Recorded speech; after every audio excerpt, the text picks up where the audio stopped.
Vamos a revisar el ejercicio que teníamos pendiente, donde se determina la temperatura inicial, si tenemos una temperatura final de 92.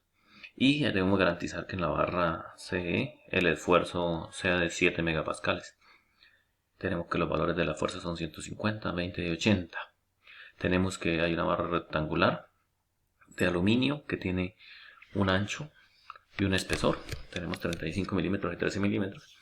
Tenemos un módulo de elasticidad de 70 gigapascales, coeficiente de expansión térmica de 23.6 por 10 a la menos 6 sobre grado centígrado.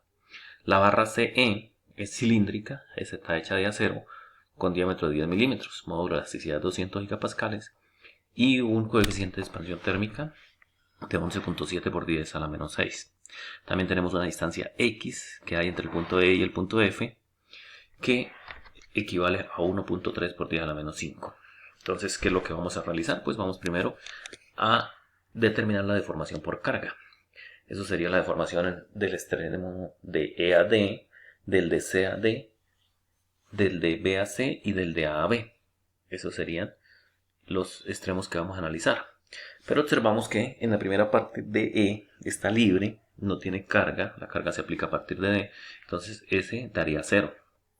Luego tenemos que para el de CD, pues la fuerza que está aplicada ahí es la de 80 kilonewtons, pero como está comprimiendo, entonces la colocamos negativa y eso va multiplicado por la longitud de 195, que la pasamos a metros, y el área de una barra cilíndrica es pi cuartos del diámetro al cuadrado y el módulo de elasticidad del acero 200. Eso nos daría menos 9.93 por 10 a la menos 4, quiere decir esa parte se comprime.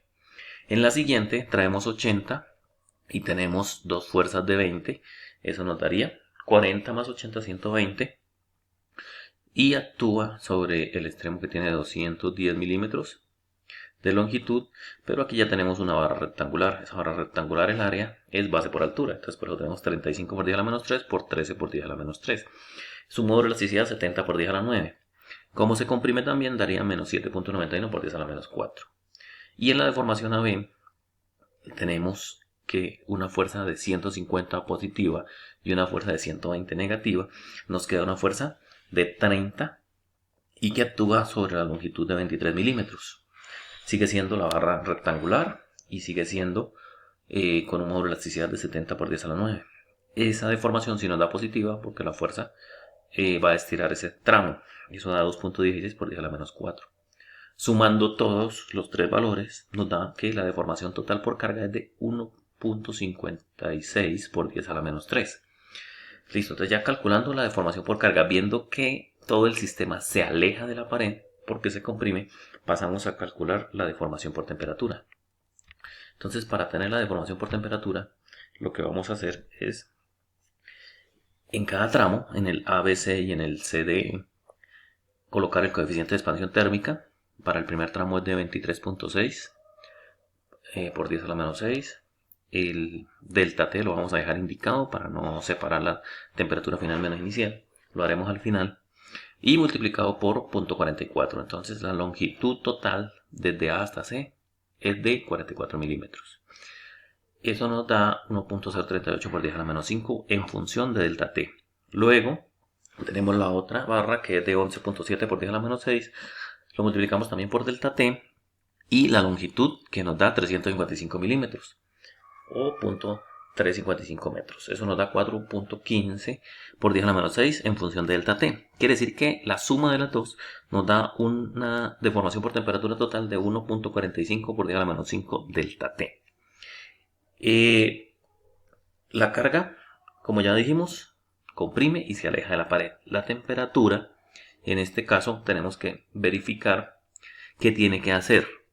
Entonces, para eso, pues tenemos que utilizar el esfuerzo de 7 megapascales, que es el siguiente que tenemos. ¿Y qué hacemos ahí? Pues vamos a despejar la reacción en E. ¿Por qué hay reacción en E? Porque nos dan un esfuerzo en esa barra. Siempre que se dé el esfuerzo, quiere decir que está empujando de la pared hacia adentro. Aparece esfuerzo porque choca con la pared y empieza a empujarla. Entonces, ¿cómo calculamos eso? Pues tenemos que el esfuerzo es la fuerza sobre área, en este caso la reacción en E, sobre el área de CDE. Entonces, eso es lo que nos va a dar 7 megapascales. Despejando, pues nos queda que área por esfuerzo va a ser igual a reacción. Como tenemos que es una barra cilíndrica, pues va multiplicado por pi cuartos de 10 a la menos 3 al cuadrado. Eso nos da una reacción de 549.77 newtons.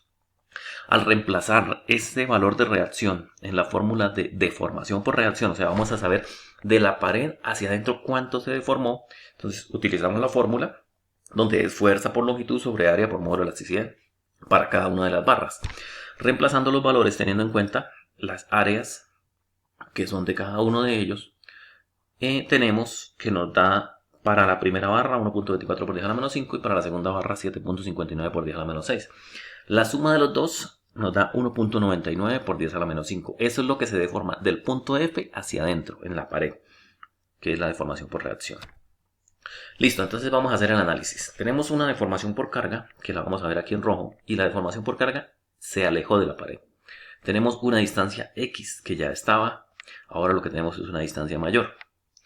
Y tenemos una deformación por reacción que está aquí, en verde, que quiere decir que de la pared hacia adentro también se debe deformar. Por lo tanto, la deformación total que tenemos que llenar nosotros es desde donde quedó después de que se deformó por carga hasta donde tiene que quedar después de que se deforma por reacción. ¿A quién le toca hacer eso? Pues a la temperatura. La temperatura tiene que llevarlo desde este punto hasta este otro punto. Por eso entonces la distancia total que tenemos que llenar es sumar la reacción, sumar la carga que nos dio, pero aquí como la carga nos dio negativo, aquí no la vamos a sumar negativo. ¿Por qué? Porque lo que nos estamos diciendo es hay que rellenar ese espacio. Ese espacio fue el que se regresó, pero ahora tenemos que rellenarlo, entonces lo vamos a sumar positivo. Lo mismo la X, entonces vamos a rellenar carga, vamos a rellenar la X y vamos a rellenar el espacio de deformación por reacción. Entonces reemplazando los valores, tenemos que la deformación por temperatura está en función de delta T. Tenemos el valor que nos dio la deformación por reacción, el valor que nos dio la deformación por carga, positivo por lo que ya les expliqué, y el valor que tenía la X. Sumamos todo eso sumado que nos da 1.60 por 10 a la menos 3. Ese es el espacio total que hay desde este punto hasta este punto. Eso es lo que tenemos que rellenar. Como el delta T está multiplicado por 1.45 por 10 a la menos 5, pues lo pasamos a dividir. Y nos queda que delta T es igual a la división de estos dos valores. Eso nos da 110.17 grados. Ahora sí, colocamos que delta T es final menos inicial. La final era 92. La inicial es la que vamos a determinar. Entonces, si final menos inicial es igual a 110.17, eso quiere decir que la temperatura inicial es el 92, que es el final, menos el 110.17. Y eso nos daría que el sistema, para que logre hacer eso, inicialmente estaba a menos 18.17 grados. Entonces el sistema arrancó frío a menos 18.17. Lo calentamos hasta 92 grados y logramos que eso se estire desde este punto hasta este punto para que haya una reacción de 7 megapascales en la pared. Entonces quedamos pendientes. Cualquier duda, cualquier inquietud, por favor se comunican. Esa sería la solución de esta parte.